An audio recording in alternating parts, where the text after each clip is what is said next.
Hello guys, welcome back to micro online service Aastha. दोस्तों, आप सभी का बहुत बहुत स्वागत है।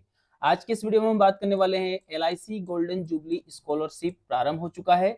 ऑनलाइन का फॉर्म भी मैं आपको भर के भी बताऊंगा। तो आवेदन यहाँ पर प्रारंभ हो चुका है। चाहे आप 10वीं पास हो, चाहे आप 12वीं पास हो, दोनों ही अप्लाई कर सकते हैं। कैसे करेंगे पूरी जानकारी बताऊंगा। आवेदन से लेकर के प्रिंट आउट तक की पूरी जानकारी बताने वाला हूँ और कौन से दस्तावेज आपको अपलोड करना है। एक जरा सी गलती आपके फॉर्म को पूरी तरह से खराब कर सकती है। इस स्कॉलरशिप में दोस्तों पूरे भारत के विद्यार्थी अप्लाई कर सकते हैं। 40,000 रुपए तक की स्कॉलरशिप आपको मिलेगी। पिछले वर्ष 10 विद्यार्थियों को हमने स्कॉलरशिप भी दिलवाई थी। पूरी जानकारी XYZ आपको बताने वाला हूं। तो वीडियो अच्छा लगे तो एक लाइक करके चैनल को सब्सक्राइब करें, वीडियो को लाइक करें। चलिए शुरुआत करते हैं। देखिए, आवेदन कैसे करना है इसके लिए मैं आपको इस में लिंक भी दे दूंगा। चाहे तो आप गूगल के ऊपर लिखेंगे एलआईसी गोल्डन जुबली, तो आपके सामने इस प्रकार का इंटरफेस आ जाएगा। अब यहाँ पर आपके सामने लिखा हुआ है apply here for scholarship scheme 2025।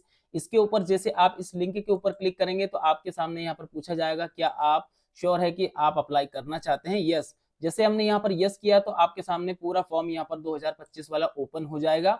अब सबसे पहले अपने राज्य को, जिस भी राज्य से आप बिलोंग करते हैं उस राज्य को आपको यहाँ पर सेलेक्ट करना होगा। इसके बाद में यहाँ पर देखेंगे जो जिला आपका है उस जिले को आपको यहाँ पर सबसे पहले आपको चॉइस करना रहेगा। अब इसके बाद में क्या क्या जानकारियां आपको भरनी रहेगी। सबसे पहले आपका फर्स्ट नेम, जो भी आपका फर्स्ट नेम रहता है वो फर्स्ट नेम आपको डाल देना है। सरनेम जो भी आपका लगता है उसे आपको यहाँ पर डाल देना है। इसके बाद में फादर का नेम जो भी है आपकी जो मार्कशीट के अनुसार ही आपको पूरी जानकारी फिलअप करना रहेगा। यहाँ पर आपका जो जेंडर है उस जेंडर को आपको यहाँ पर सेलेक्ट कर लेना है। डेट ऑफ बर्थ क्या लगता है आपका डेट ऑफ बर्थ आपको यहाँ पर इंटर कर देना है। इसके बाद में नेशनलिटी की बात करें तो आपको इंडिया ही सिलेक्ट करना रहेगा। यहाँ पर आपका एड्रेस, दोनों जगह आपको एड्रेस फिल करने के लिए रहता है। तो जो आधार कार्ड में एड्रेस लिखा हुआ है पूरा एड्रेस आपको आधार कार्ड के अकॉर्डिंग ही यहाँ पर फिल करना रहेगा। जैसे ग्राम शहर जो भी है, यहाँ पर आपका एड्रेस गांव और शहर का लिखेंगे। यहाँ पर आपको अपनी तहसील का एड्रेस आपको लिखना रहेगा, नीचे आपको सिटी। ये पूरी जानकारी आपके आधार कार्ड के अनुसार ही आपको फिल करना रहेगा। इसके बाद में आपका जो पिन कोड है, पिन कोड आपको यहाँ पर एंटर करना रहेगा। लैंडलाइन का नंबर आपके पास हो तो डाल सकते हैं, ये कंपलसरी नहीं। देखिए, जो जिसके ऊपर स्टार लगा हुआ है ना, इस प्रकार से जो स्टार लगा हुआ वो कंपलसरी है। जो कंपलसरी नहीं है उसके आगे यहाँ पर स्टार लगा हुआ नहीं है तो उसे आप छोड़ सकते हैं। तो यहाँ पर देखेंगे इसके बाद में आपका जो मोबाइल नंबर है बिल्कुल कंपलसरी है, मोबाइल नंबर डालेंगे। जीमेल आईडी आपकी कंपलसरी है, बिल्कुल आपको यहाँ पर एंटर करना रहेगा। कैटेगरी की बात करें तो कैटेगरी आपको इंटर करने से पहले यहाँ पर देखिए बहुत सारी इसमें कैटेगरी दी गई है। आप कौन सी कैटेगरी से बिलोंग करते हैं, ST SC OBC जनरल, ये तो ठीक है।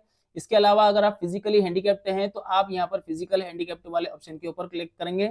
अगर कुछ नहीं है तो आप इनमें से जो भी आपकी कैटेगरी लगती है उसके ऊपर आपको यहाँ पर सेलेक्ट करना रहेगा। जैसे OBC हो तो OBC करेंगे, जो भी हो, ठीक है। अब बात करते हैं सबसे ज्यादा यहाँ गलतियां आप लोग करते हैं। लास्ट ईयर बहुत सारी गलतियां हुई है। Applying for scholarship after completing, आपने क्या कंप्लीट किया है। अगर आपने 10वीं पास आउट है तो 10वीं के ऊपर आपको क्लिक करना रहेगा। 12वीं आपने पास आउट किया, 12वीं हो या फिर डिप्लोमा आपने किया है तो आपको इस वाली जो लिंक है इसके ऊपर आपको क्लिक करना रहेगा। मतलब यहाँ पर आपको इस वाले ऑप्शन के ऊपर क्लिक करना रहेगा।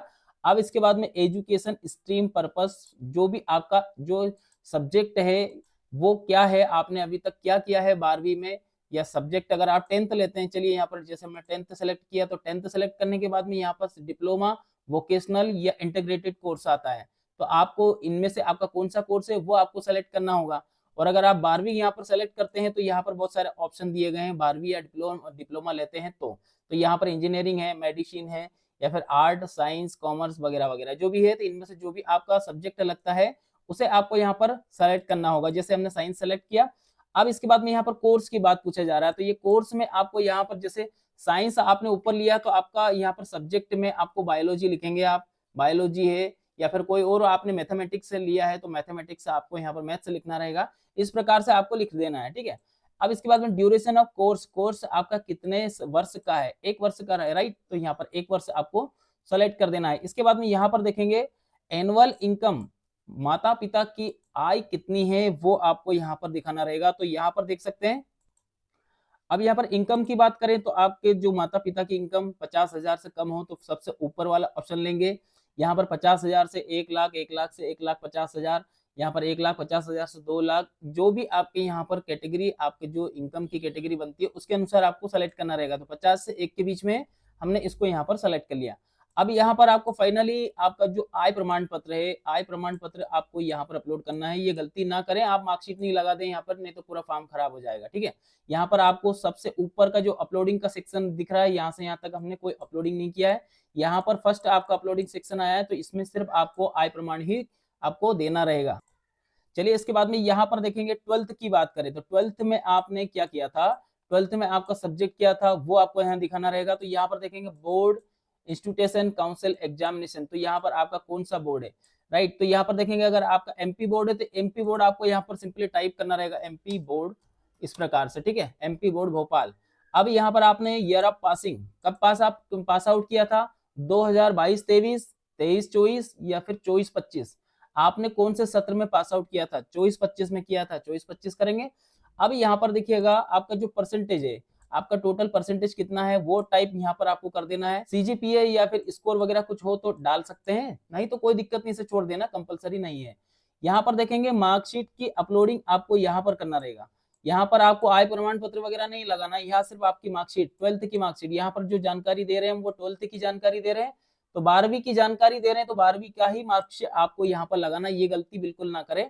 यहाँ पर देखेंगे यहाँ पर आपका ईयर ऑफ एडमिशन, अब एडमिशन की बात करें तो कौन सा एडमिशन, अब आपने 12वीं पास कर लिया है, 12वीं पास करने के बाद में अब आपको एडमिशन आपने किस चीज में लिया है तो वो जानकारी अब यहाँ पर देना है। तो यहाँ पर ईयर ऑफ एडमिशन की बात करें तो ईयर ऑफ एडमिशन में यहाँ पर सन, इसमें सिर्फ एक ही दिया है, 25-26 इस साल का ही सेशन का आपको दिखाना रहेगा। अब यहाँ पर आपको अपलोड क्या करना है वो आपको समझ लेना है। अपलोड प्रूफ ऑफ एडमिशन, आपने एडमिशन लिया उसका क्या प्रूफ है आपके पास, जैसे आप अभी जैसे एडमिशन हुआ तो एडमिशन की स्लिप लगा सकते हो, फीस स्लिप हो जिसमें कॉलेज का नाम लिखा हुआ हो तो वो भी आप यहाँ पर अपलोड कर सकते हैं। तो ये जानकारी यहाँ तक तो समझ में आ गया। अब इसके बाद में देखिए आपके घर में फैमिली में किसी ने भी अगर LIC का कोई भी स्कॉलरशिप अगर आपने लिया है तो आप यहाँ पर उसकी जानकारी देंगे। आपने लिया हो तो उस मेंबर का यहाँ पर स्कॉलरशिप की पूरी डिटेल आपको देना होगा, और कुछ नहीं है तो इसे आपको नो कर देना है। यहाँ पर are you receiving another scholarship, इससे पहले कोई दूसरी स्कॉलरशिप आपने लिया है क्या, अगर आप लेते हैं तो उसकी जानकारी आपको देना होगा। यहाँ पर कौन सी स्कॉलरशिप लिया है तो वो जानकारी भी आपको देना होगा। और अगर आपने ऐसा कोई स्कॉलरशिप नहीं लिया है, अगर लेते हैं तो इसकी जानकारी आपको देना भी होगा, कितना अमाउंट आपको सेंक्शन हुआ है वो अमाउंट भी आपको दिखाना होगा। और अगर कुछ नहीं है तो आप इसे नो कर दीजिएगा, छोड़ देंगे। अब यहाँ पर आपकी जो फाइनल जो प्रोसेस है वो है बैंक से संबंधित। तो बैंक की डिटेल आपको सही से आपको इंटर करना रहेगा। सबसे पहले आपको IFSC कोड यहाँ पर इंटर करना रहेगा। यहाँ पर आपका जो नेम ऑफ बैंक, बैंक का नाम आपको यहाँ पर इंटर करना रहेगा। ब्रांच कौन सी है वो ब्रांच का नाम आपको यहाँ पर इंटर करना रहेगा। अकाउंट नंबर आपको यहाँ पर इंटर करना रहेगा। और यहाँ पर फाइनली आपका जो आधार कार्ड का जो लास्ट की जो 4 डिजिट है वो आपको इंटर करना रहेगा। फर्स्ट डिजिट नहीं डालना है, यहाँ पर लिखा हुआ है स्पष्ट तरीके से लास्ट 4 डिजिट आधार कार्ड नंबर, तो वो आपको इंटर कर देना है। इसके बाद में जैसे आप नीचे की तरफ आएंगे तो यहाँ पर कुछ इसमें जानकारियां दी गई है आपके सामने, डिक्लेरेशन का मैं सत्यापन करता हूँ ऐसा वैसा, तो ये सभी के ऊपर आपको टिक मार्क लगा देना है। और फाइनली आपके सामने यहाँ पर सत्यापन करके आपको सबमिट वाले ऑप्शन के ऊपर क्लिक कर देना है। अब देखिए दोस्तों, यहाँ पर आपके सामने ये स्लिप आपके सामने इस प्रकार से आएगी। आपका रजिस्ट्रेशन कंप्लीट हो चुका है। यहाँ पर आपका रजिस्ट्रेशन नंबर भी आपको देखने को मिल जाएगा। ये जो आईडी आएगी इसको नोट डाउन करके रखना। भोपाल डिवीजन ऑफिस की तरफ से यहाँ पर फर्दर किसी भी प्रकार की कोई भी आपको क्यूरी हो, किसी प्रकार की कोई समस्या हो तो आप इस नंबर पर कॉल कर सकते हो। यहाँ से आपको पूरी जानकारी मिल जाएगी। तो आज के लिए दोस्तों इतना ही। वीडियो अच्छा लगे तो एक लाइक करके चैनल को सब्सक्राइब करें, वीडियो को लाइक करें। धन्यवाद आप सभी का वीडियो देखने के लिए। आपका दिन शुभ रहे। जय हिंद।